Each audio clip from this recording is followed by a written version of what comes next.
Thank you very much. Laura and I are honored to be with you. Madam Vice President, Vice President Cheney, Governor Wolf, Secretary Holland, and distinguished guests. 20 years ago, we all found in different ways, in different places, but all at the same moment, that our lives would be changed forever. The world was loud with carnage and sirens, and then quiet with missing voices that would never be heard again. These lives remain precious to our country and infinitely precious to many of you. Today we remember your loss, we share your sorrow, and we honor the men and women you have loved so long and so well. For those too young to recall that clear September day, it is hard to describe the mix of feelings we experienced. There was horror at the scale of destruction, and awe at the bravery and kindness that rose to meet it. There was shock at the audacity of evil, and gratitude for the heroism and decency that opposed it.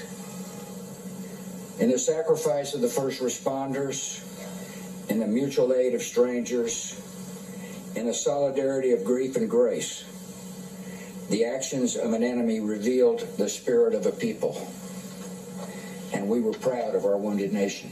Amen. In these memories, the passengers and crew of Flight 93 must always have an honored place. Here, the intended targets became the instruments of rescue, and many who are now alive owe a vast, unconscious debt to the defiance displayed in the skies above this field. It would be a mistake to idealize the experience of those terrible events. All that many people could initially see was the brute randomness of death. All that many could feel was unearned suffering. All that many could hear was God's terrible silence. There are many who still struggle with a lonely pain that cuts deep within. Amen. In those fateful hours, we learned other lessons as well. We saw that Americans were vulnerable, but not fragile. That they possess a core of strength that survives the worst that life can bring. We learned that bravery is more common than we imagined, emerging with sudden splendor in the face of death. We vividly felt how every hour with our loved ones was a temporary and holy gift. And we found that even the longest days end. Many of us have tried to make spiritual sense of these events. There is no simple explanation for the mix of providence and human will that sets the direction of our lives. But comfort can come from a different sort of knowledge. After wandering long and lost in the dark, many have found they were actually walking step by step toward grace. As a nation, our adjustments have been profound.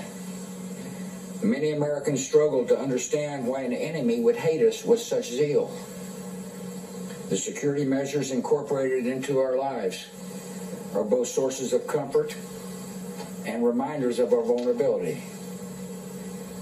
And we have seen growing evidence that the dangers to our country can come not only across borders, but from violence that gathers within. Well, I mean, look at D-Day. There is little cultural overlap between violent extremists abroad and violent extremists at home. But in their disdain for pluralism, in their disregard for human life, in their determination to defile national symbols, they are children of the same foul spirit, and it is our continuing duty to confront them. After 9/11, millions of brave Americans stepped forward and volunteered to serve in the armed forces. The military measures taken over the last 20 years to pursue dangers at their source have led to debate. But one thing is certain. You shouldn't be smiling We about owe that assurance bush. to all who have fought our nation's most recent battles. Let me speak directly to veterans and people in uniform. The cause you pursued at the call of duty is the noblest America has to offer. You have shielded your fellow citizens from danger. You have defended the beliefs of your country and advanced the rights of the downtrodden. You have been the face of hope and mercy in dark places. You have been a force for good in the world. Nothing that has followed, nothing, can tarnish your honor or diminish your accomplishments. To you and to the honored dead, our country is forever grateful. Amen. Forever grateful.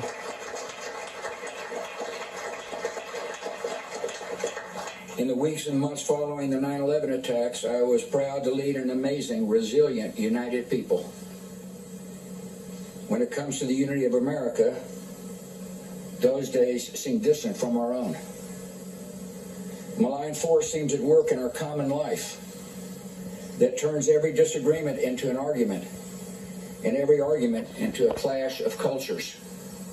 Yep. So much of our politics has become a naked appeal to anger, fear, and resentment. That leaves us worried about our nation and our future together. I come without explanations or solutions. I can only tell you what I've seen.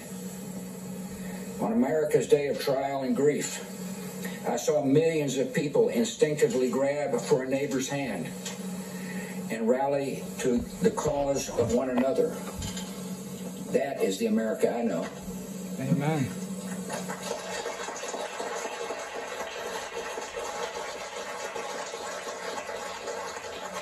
At a time when religious bigotry might have flowed freely, I saw Americans reject prejudice and embrace people of Muslim faith. Yep. That is the nation I know. Amen. United we stand, divided we fall. At a time when nativism could have stirred hatred and violence against people perceived as outsiders, I saw Americans reaffirm their welcome to immigrants and refugees. Yes. That is the nation I know.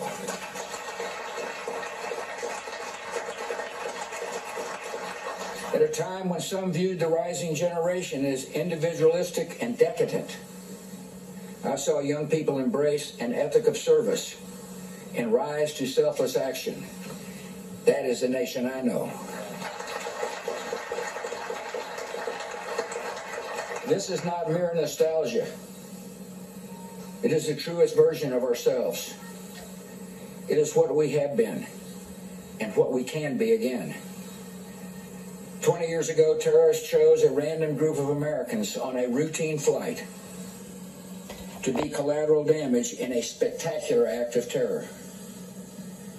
The 33 passengers and 7 crew of Flight 93 could have been any group of citizens selected by fate. In a sense, they stood in for us all.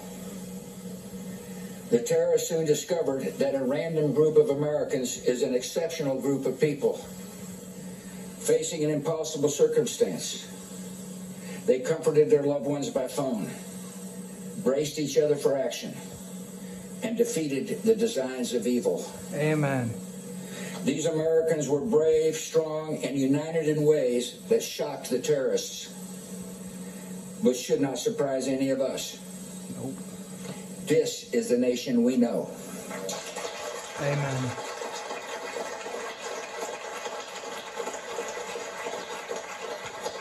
And whenever we need hope and inspiration, we can look to the skies and remember. God bless. Amen.